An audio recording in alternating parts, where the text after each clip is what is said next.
Thank you for joining us on another episode of Popcorn for Breakfast, a movie review episode of Popcorn for Breakfast. With me, as always, my co-reviewer, Kirk. Hello. Are you doing some neck rolling there? Yeah, getting trying the to neck limber rolled, up. getting my vocal cords stretched. Nice. Wonder if I could talk while I do this. It's kind of difficult. Pro's pro. That's right. Always prepared. Always prepared. We've got a good review this week. I'm your other co-host, Cam. I don't know if I said that, but we're going to be reviewing The Adam Project. Let's roll the clock back to how we got here, which is that 2 weeks ago, we couldn't decide what we were going to review. We couldn't decide if we were going to review Turning Red or The Adam Project. We did a vote. The vote was effectively a tie. Nightmare scenario. It's like, yikes. We really put ourselves in a bind here.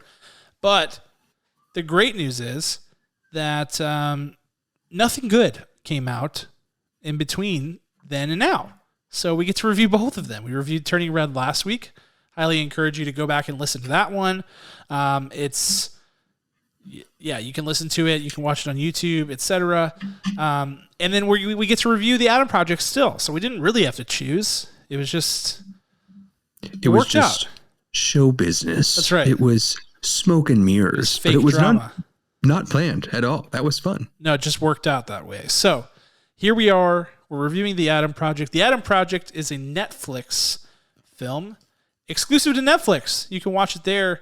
And I have the distinct honor and privilege to be your synopser this week. So I will synopse the movie before we get into it. Here we go. The Adam Project, starring Ryan Reynolds, Walker Scobell, Mark Ruffalo, Zoe Saldana, Jennifer Garner, among others, is a futuristic sci-fi epic. I think epic's probably the wrong word, but it's a story about a 12-year-old boy who is named Adam Reed, and one day he's home alone with his pup, and a strange man crashes his spaceship into basically his backyard. He kind of lives in the woods. It's like an E.T. situation going on here, and then ends up in his garage. After some discussions, he finds out that the strange man is actually the 40-year-old version of himself, and he is there to save his future, which has become obsessed with time travel. Time travel has made the world a terrible place, and it turns out that the father of all time travel happens to be their father, who is in the year 2022 deceased, and so the two of them have to travel back to 2018 to find him and to undo the creation of time travel. So it's got a little bit of everything. It's got some sci-fi, it's got some laughs, it's got some romance, it's got, family ties and relationships. It's got it all. It's a very heartfelt movie. It tells a big, it's got some cool sci-fi action sequences. We'll get into all of it. But it's The Adam Project. It's available exclusively on Netflix. It's directed by Sean Levy, who directed Free Guy and who we just talked about last week is being selected as the director for Deadpool 3. Both Free Guy and Deadpool 3 and The Adam Project star Ryan Reynolds. So these guys are getting awfully familiar with each other. Weird. I feel like there's a conspiracy going on behind the scenes that we don't know about. Yeah, it's Canada. That's the conspiracy. I think isn't Levy a Canadian last Probably. name? I think it is. I thought that Walker Scobell looked familiar. It's actually Justin Bieber in a different wig. These Canadians are thick as thieves, man. These Virginians are birds of a feather. But seriously, I think that has to be the tie. They Sean Levy and Ryan Reynolds probably had no prior relationship, and then they worked on one movie. He found out he was Canadian. He was like, "I will take you to the promised land." I think I could be dead wrong. I think they all share the same blood. I think that's why, they owe it to themselves to stay there, to stay and build up those relationships because they're all connected. Yeah, they're always watching each other's backs. So, watch Sean Levy's probably not Canadian at all. That would be embarrassing. But I really do think that's a Canadian last name. So here's hoping I'm not horribly mistaken there. But anyway, we're here to talk about the Adam Project. And we're going to start Montreal, Quebec, Canada. He's Boom. Canadian. Knocks it out of the He's park. Canadian. They share the same blood. They're the same person. That's how that works. All Canadians are they're just clones of the same person. I think that's scientifically correct. Okay. Mm-hmm. Let's get into it. The Adam Project. We're going to start, as we always do, with our acting superlatives. And I am kicking us off this week with And the Oscar Goes To, which goes to the best actor in the film. And I'm giving it to 13-year-old Walker Scobell, or Scobell. I don't exactly know how to pronounce that last name. And you can't find anything on this guy because he's a kid and he's new on the scene. So it's because he's really Justin Bieber. He's not even a real person. But yeah, he's Justin Bieber time traveled back into a younger version of himself. Anyway, I'm giving it to Walker Scobell.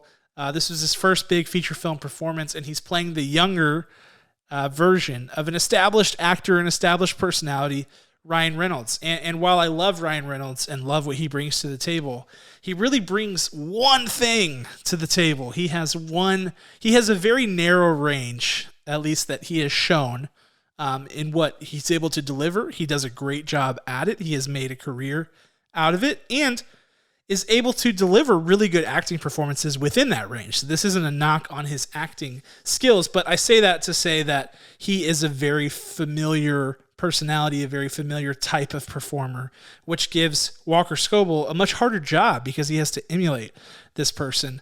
And I think that what you would see from a lot of actors who are 12, 13, etc., I believe Walker's 13, is really just kind of doing their own performance. But what I really liked out of him is that you can tell that he's picking up on the nuances of Ryan Reynolds' delivery, performance, his comedic timing, and applying that to his performance. And for somebody who's his age, that's next level stuff. So that was enough for me. Like the rest of it, was it technically perfect throughout? Absolutely not. Were there times where it was rough? Sure. But the fact that he was able to, at times, perfectly emulate the vocal cadence, tone, timing of Ryan Reynolds was really, really impressive from a young kid. And there's a video of him doing the opening monologue from Deadpool 2 as Ryan Reynolds. That's really funny, though really inappropriate for a kid his age. But it's funny how he's become mini-me to Ryan Reynolds and really took that to heart and gave a really professional performance to be able to actually do that, which is not easy to do. So well done, Walker. I think you got a bright future ahead of you. If you're able to pick up on nuances like that and really apply them to your first feature film performance, then sky's the limit. So congrats. Walker, Texas Ranger, was also Canadian. Was he? Chuck Norris? Yeah, that's true. I don't know if that's true. I don't know if that's true either. I agreed with you, and then I was like, wait a second, is that true? I'm just going to say multiple random celebrities and convince you that they're Canadian throughout this podcast. The thing is, you could say that about almost anybody, and it would be believable enough to where somebody would be like, I'm going to Google that. Like, maybe. Like, it's not just blatantly wrong. It's Blake Shelton, Canadian. No, Canadian. He definitely was not Canadian. He was born in Oklahoma. I believe it's my turn. It is your turn. Your turn. Oscar. Who's your Oscar going to? Well, I mean, I know you didn't like crap all over him, but I am going to pick Mr. Ryan Reynolds for this performance. There's something about that Deadpool performance that really shows you it's so good because you get such a big heart pulled from Ryan Reynolds when so many of his performances, I wouldn't say characters, because as you said, they're mostly the same. They're mostly just him. Most of his performances are really just kind of out there, kind of silly, zany. But in Deadpool and Deadpool 2, you do get some heart. You get a couple of moments in Deadpool 1 and a couple more moments in Deadpool 2. And what I love about this is that those moments are extrapolated. So it's like having Deadpool without superpowers and his backstory in this and really trying to crack Ryan Reynolds. I think that's Sean Levi's goal. He's like, I know that there is some pain in there. That's where all this humor tower is just spinning up. That's why he's doing all of this. And I'm going to break him. I'm going to make him cry. I'm going to make him suffer. So what's so cool about this is that we get these extended moments of him in these real moments away from his guard of sarcasm.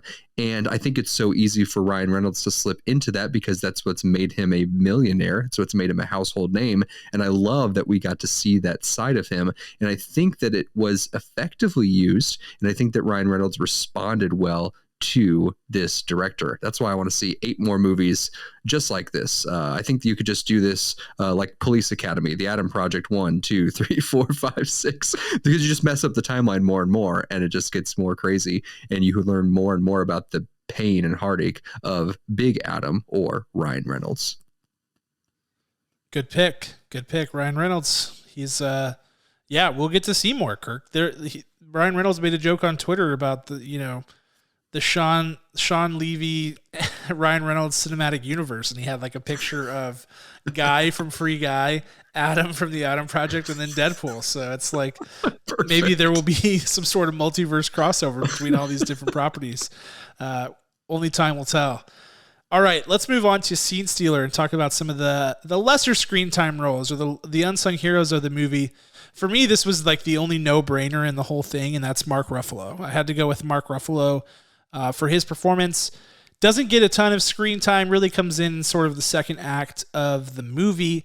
And I have said this about a ton of different performers. I don't think I've ever said it about Mark Ruffalo, but it was very apparent in this movie that Mark Ruffalo elevated the performances of his scene partners, and that's what I love to see.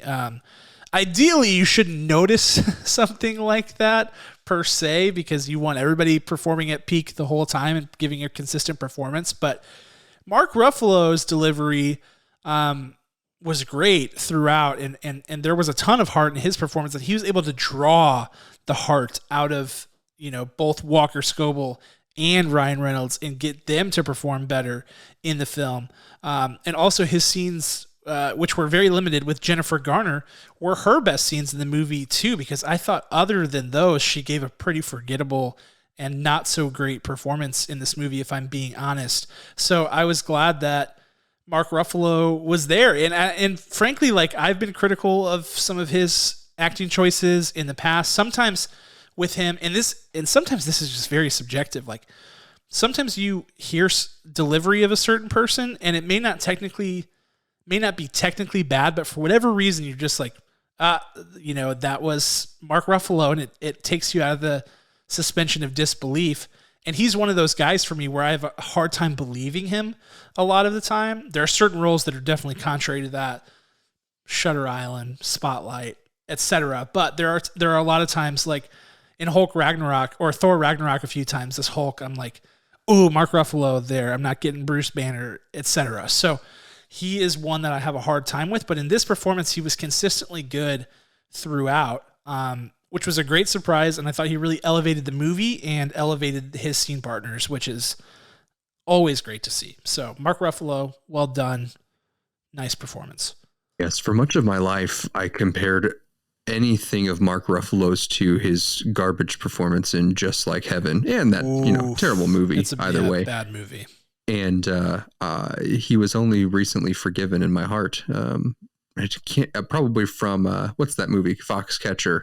Yeah, with Steve Carell and Channing Tatum. I think that was a turning point for him, and it was much needed. My scene stealer choice, I'm going with Miss Zoe Saldana, the other MCU actor in this movie. There are three if you can spot them. Zoe Saldana, I mean, come on, there's nothing she cannot do. The biggest reason I chose her, quite often I think that movies and performances are sometimes defined by one scene, and then when you watch the whole thing, they're defined by that scene because they were building towards that, and then you think about the whole performance, or you watch it back and you see the stepping stones that they put to their highest part of their character arc, and you see it just laid out there, right there for the taking.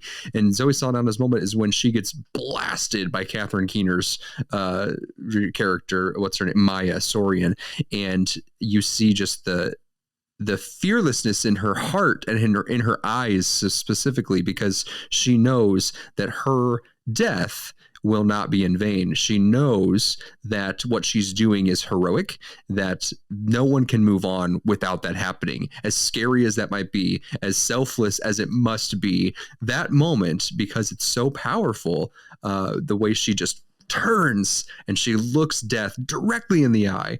That couldn't have been done if she had given a lackluster performance all the moments up to that. So we know that she has built such a wonderful character and built relationships with young Adam, little Adam, and that's the same character, big Adam, young Adam, throughout. So I just want to say, shout out Zoe Saldana. I see you. One of the best in the biz. I mean, it's not a coincidence that she is in all of these big blockbuster movies. You know, she's famously in, you know, two of the highest grossing films of all time, Avatar and Avengers Endgame. Right. She can bring it. She has made an entire career out of delivering the kind of emotion that you're talking about, Kirk. She has the ability to deliver this really detailed, nuanced emotion. It's like a concentrated, really high level of emotion that just makes for a really human feel, and she's one of the best at it. And she does such a good job of, like, she often gets cast as like this tough as nails kind of warrior queen type of character, and those two things juxtaposed against each other makes for just like the perfect sci-fi character. So that's why she always pops up in these movies. So it's a good call out. Yeah, interesting cast here. Lots of big names. And this is original IP, right? I don't think this is based on anything, and if it is, I mean, it's the first of its kind. So in the series, so it's a big deal. Okay, moving along to the production and talking about the good things and the bad things. Let's start with the good. Showstopper. I feel like I have like a really simple, straightforward review this time. My showstopper is really simple too. It's the sci-fi action sequences. I thought they were great. I thought they were well done, fast paced, great, well edited, really cool techniques. And that's always one of the hard things in these. I would call this like a smaller scale sci-fi movie. Like, you don't have the same level of world building as you get in like a Star Wars, Dune, Avatar, etc. So you have to kind of like make the most of those moments you get for world building. And something as simple as like the weapons that they're using, the armor the characters are wearing, the type of ships that they use, but the way these guys could turn invisible and then come out of stealth mode and then go into hand-to-hand combat, the big like staff melting stick thing that Ryan Reynolds was using is really cool, and those sequences were great, and they helped to sort of up the stakes, up the ante, and make this a really impactful sci-fi action flick, which I think most people, I don't know that I was necessarily expecting that in this movie, but it turned it into a sci-fi action flick, which was cool. It was the right vibe. I think ultimately it could have gotten pretty boring without some of the elements that they added, but particularly the first scene where Zoe Saldana's character comes back, effectively from the dead, because they're thinking she's dead, or they're saying she's dead, to save Ryan Reynolds, Adam Reed, and the young Adam Reed, and they have a great battle and then a car chase to follow it. I feel like that was really great, and they sprinkled a few of those in throughout and made for a really good time. So I thought those were well edited. They sounded good. They looked good. They were really aesthetically pleasing and kind of made the whole thing worthwhile to watch. Even if you were just kind of casually watching it, it makes for a really entertaining product. So that's my showstopper. My showstopper has to do with the writing. I have been a new student to Mr. Sean Levy. I'm a student and I can't say his name, but his way that he sets up relationships in movies is so careful. That is the foundation. And obviously in any movie, if your acting performances, if they aren't grounded in the relationships in the script, then they fall apart.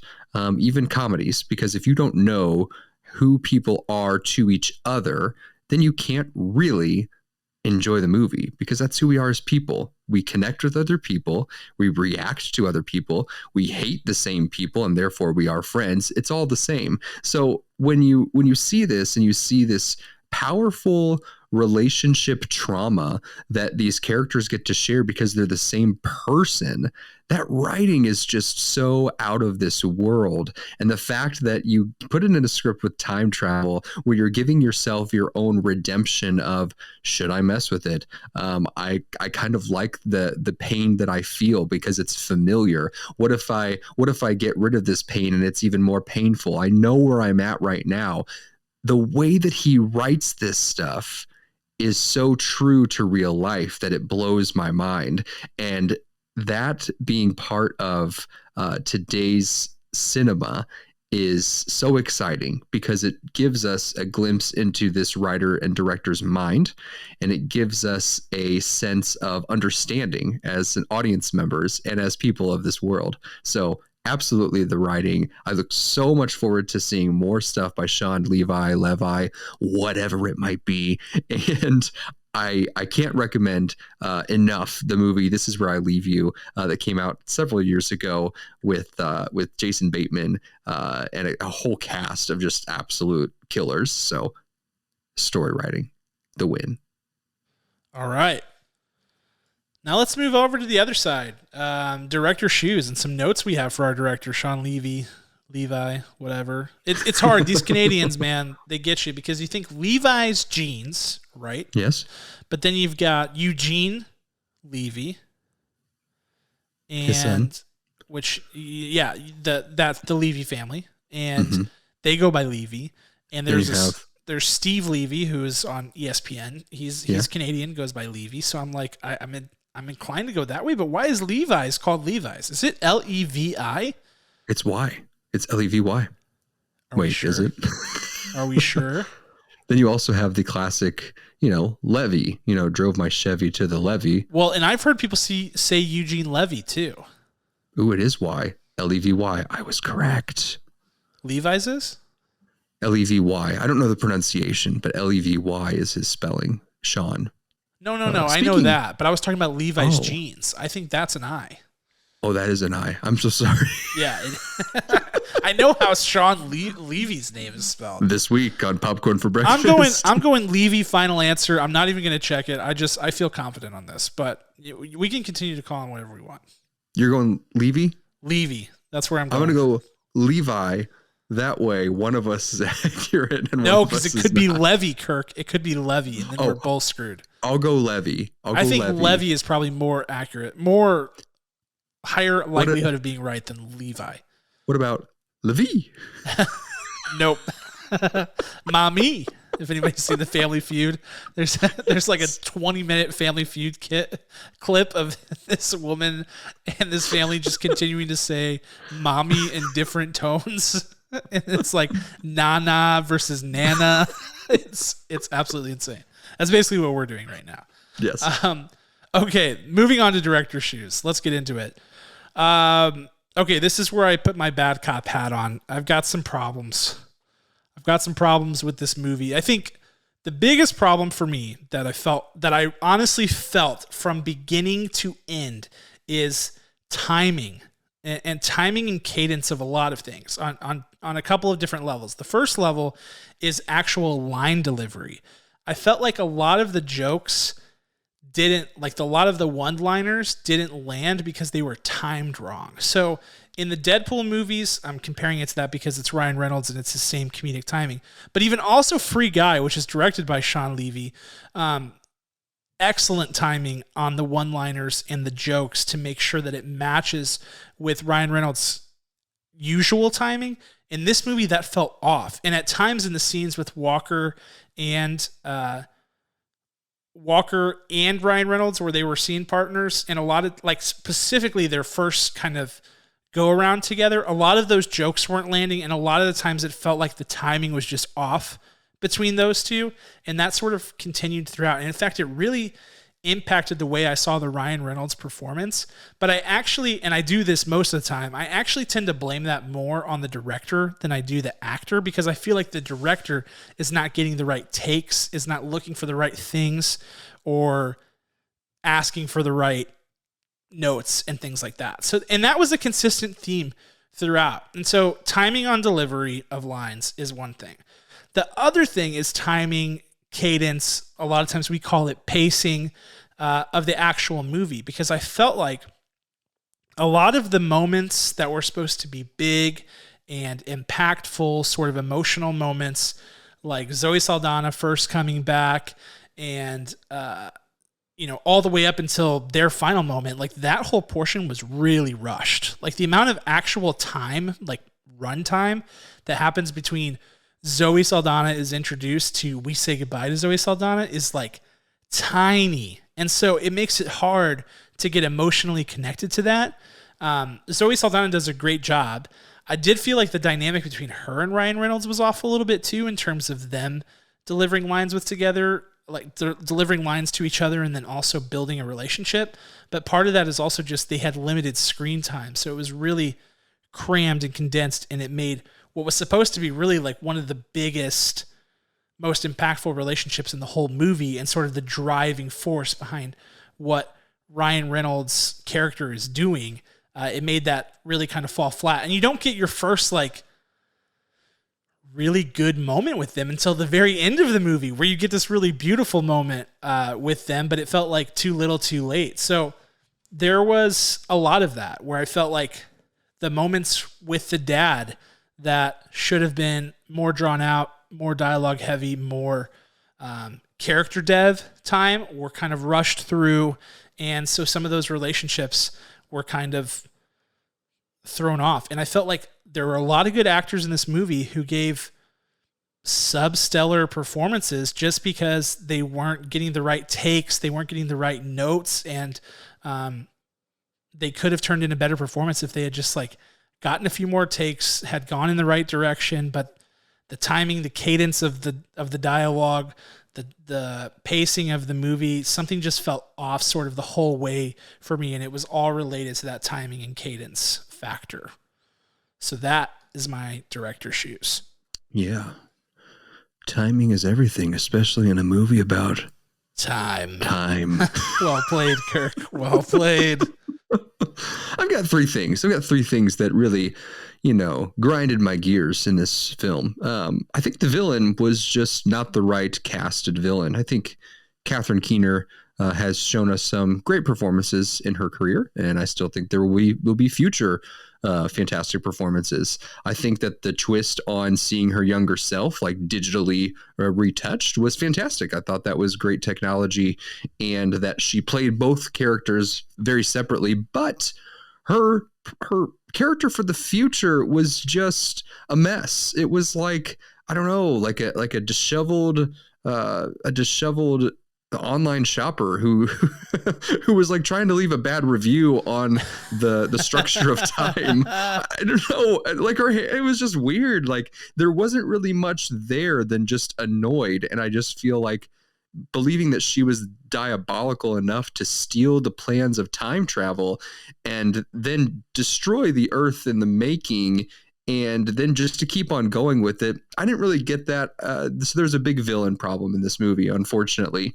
The only reason why it comes together is the attempted redemption at the younger self, the 2022 or the 2018 version of Catherine Keener's character. So you almost kind of made up for it. Number 2 of 3, there is no good setup for Adam's dad being the father of time travel, or the godfather of time travel, as he says, which also makes no sense, that line. It's honestly, they get in the ship from the future. They hop out of the ship into basically in the past, and they say, yeah, so because dad invented time travel. It's like, wait, what? Like, I know that time travel exists in this movie clearly, but the fact that they just kind of rush through that their father is the actual creator of time travel, who cracked the code, comes so fast and is forgivable in this type of movie, but they blow through it so much that it's so annoying that when they make it a big deal like 2 other times later, it's like, meh, I just don't really believe it. I don't really believe that Mark Ruffalo did it because yeah, he looks like a genius. Yes, he looks like Shawn Mendes, the Canadian singer who is actually playing this role for him. But I really don't believe him in this moment. And number 3, where did Jennifer Garner go? Where did she go? I mean, we get these big moments, long scenes with her at the beginning, an incredible meetup with her and Ryan Reynolds at the bar. You get these little quips that seemed like the foundation for something bigger because of how fast they happened.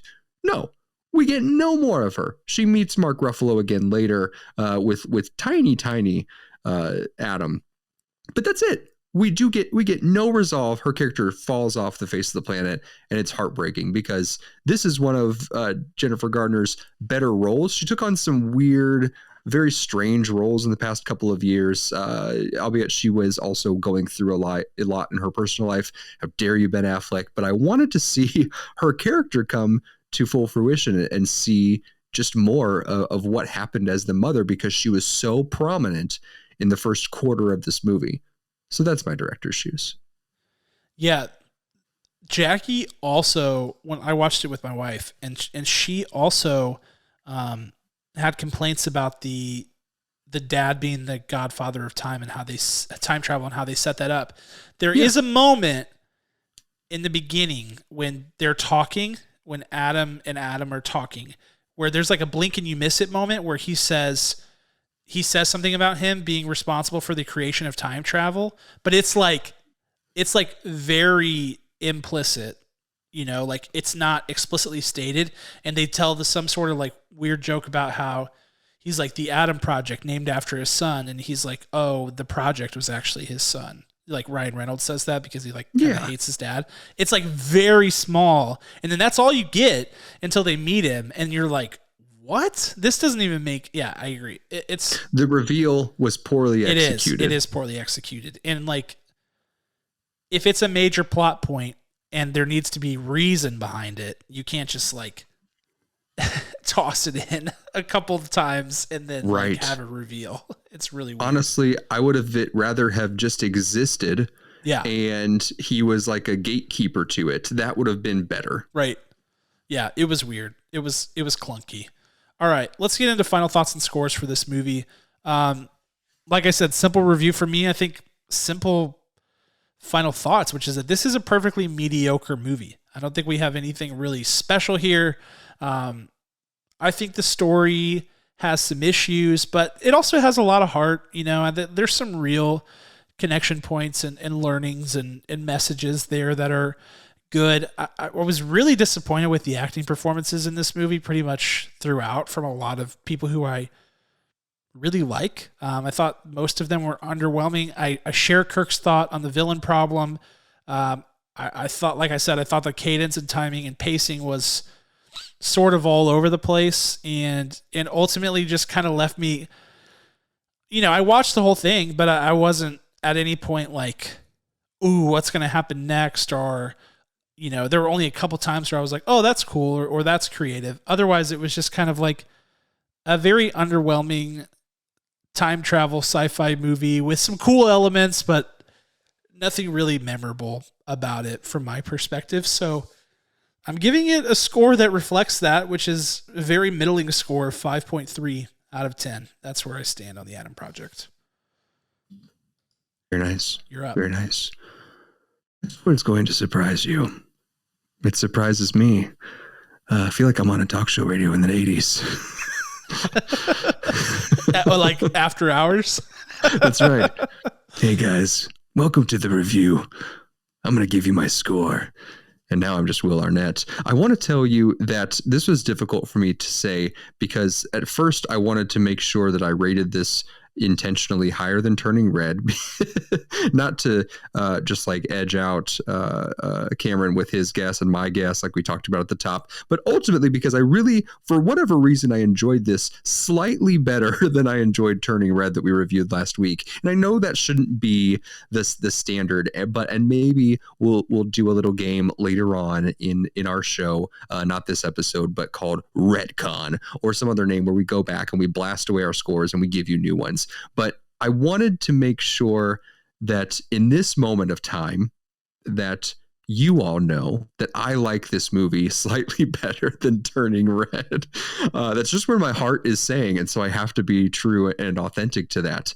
And I am a sucker, an absolute sucker for action movies. And while this is more sci-fi, it falls closer to that. You have awesome combat that you wouldn't normally see in your traditional sci-fi movie.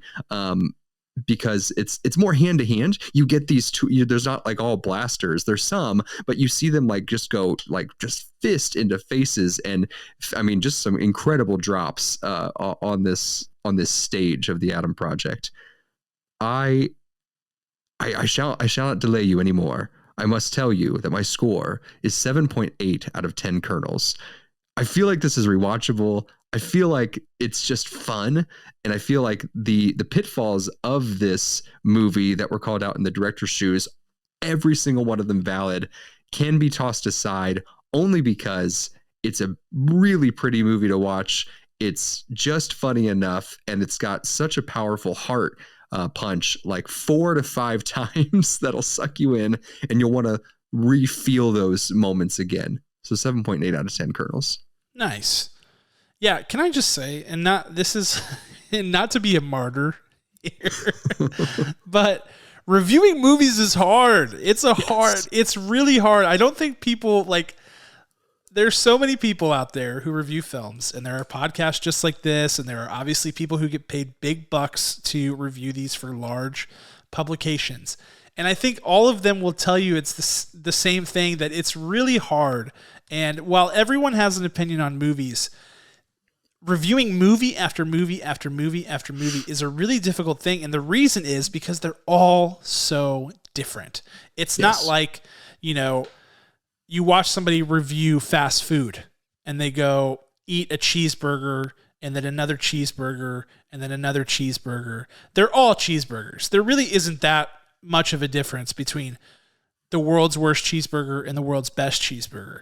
But you could give two movies a 7.8 for totally different reasons. And if you saw those two movies and those scores next to each other, you might go, oh man, did I really give both of those movies the same score? I like this one more. Well, you might have given that one a 7.8 because you enjoyed it more, and this one a 7.8 because technically it's good for these reasons and because of the genre that it's in, because it is just really tough. And I agonize over every score that I give, and I'm constantly going back and looking at previous scores that I gave or Letterboxd reviews that I did, and I'm like, do I really think this movie's in that league? And you just can't do it that way. Nope. It's just like there's so many factors that go into it based on what you're watching. Like your point with the Turning Red thing, what we just watched, that's in your head with recency bias. You've got recency bias, you've got genre, you've got all of these different factors, viewing experience, etc.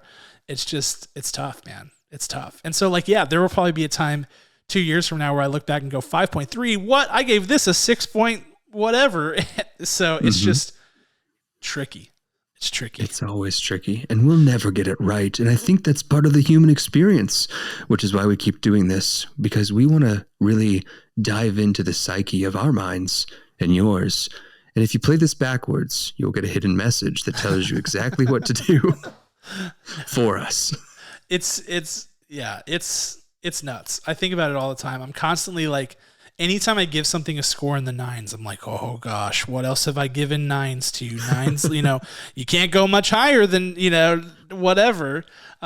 It's crazy. But I still think I stand by all of my scores and could justify all of them for whatever reason, but it might be totally different reasons. So it's just a crazy, crazy game we're playing here, but most definitely.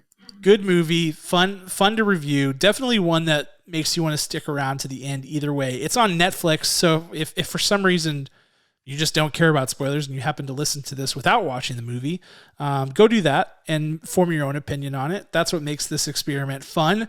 And let us know your thoughts on the Adam Project. I saw lots of people really, really loving it over the weekend, just anecdotally. I didn't collect data or anything like that, but just people on my timelines being like, the Adam Project. And it got viewed a crap load of times on Netflix. So chances are you've probably already seen it. So let us know. We're available. We have an email address. We have social media. We have these, videos and streams and all of these different ways. We are not hard to reach. So let us know your thoughts. But until next time, we got the Oscars coming up this Sunday. We're going to be talking about all of the amazing things or terrible things that come out of that show. We will keep you guys posted. But until next time, giving a special thanks, as always, to our executive producer, Ryan Spriggs, and our original music, which was created by Rhetoric. Check them out on Spotify, Apple Music, anywhere else you listen to tunes. We will see you guys next week. Talk to you then. Bye.